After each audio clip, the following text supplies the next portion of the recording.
சென்னை புத்தக காட்சியில் கவனம் ஈர்த்த 5 புத்தகங்கள் பற்றிய தொகுப்பை தற்போது காணலாம்.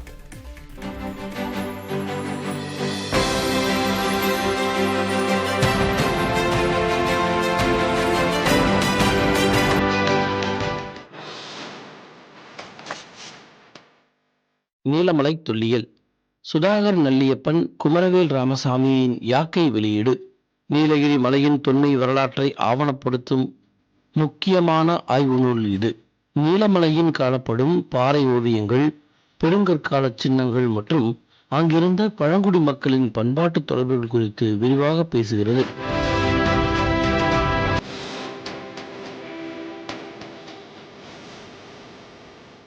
வல்லுறவு, நாம் எதை பேச வேண்டும்?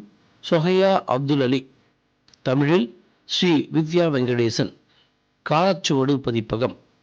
கூட்டு வல்லுறவுக்குள்ளாகி அதிலிருந்து மீண்டு வந்த சொஹையா அப்துல் அலி 30 ஆண்டுகளாக வல்லுறவுக்கு எதிராக வலுவான குரல் எழுப்பி வருவதன் பிரதிபலிப்பு இந்த நூல்.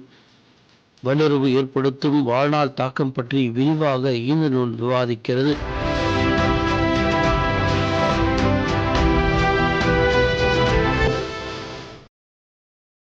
தராஸ் புல்பா, நிக்கலாய் கோகல், தமிழில் முகமது சரீபு, குலுங்கான் நடையான் பதிப்பகம். உக்ரைனிய ரஷ்ய இயக்கத்தின் பிதாமகன் என்று போற்றப்படும் நிக்கலாய் கோகலின் உலக புகழ்பெற்ற வரலாற்று நாவல் இது. உக்ரைனிய கசாக் வீரர்களின் வீரத்தையும் அவர்களின் தியாகத்தையும் மையமாக கொண்டது இந்த நூல்.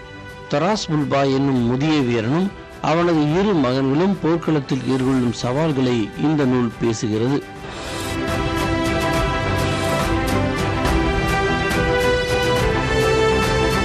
பார்பர் நாமா, ப. நடராஜன், பாரதிதாஸ், யாவரும் பதிப்பகம். முடிதிருத்தும் சமூகத்தின் ஒடுக்கப்பட்ட நிலையை பேசும் கவிதைகளை கொண்ட தொகுப்பு இது.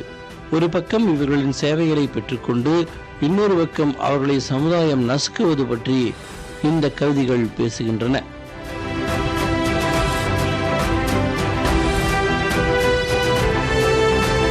ஆட்டிசம் ஓர் எளிய அறிமுகம், சந்திரசேகரன் கிருஷ்ணன், சுவாசம் பதிப்பகம். ஆட்டிசம் என்பது நோயல்ல என்றும் அது வளர்ச்சி நிலையில் ஏற்படும் மாறுபாடு என்றும் விளக்கும் நூல் இது. ஆட்டிசம் இருப்பவர்கள், அவர்களின் குடும்பத்தினர் ஆகியோர் மீது பரிவுடன் எழுதப்பட்ட இந்த நூல் நம் அனைவருக்கும் ஆட்டிசம் குறித்த விழிப்புணர்வை ஏற்படுத்தக்கூடியது.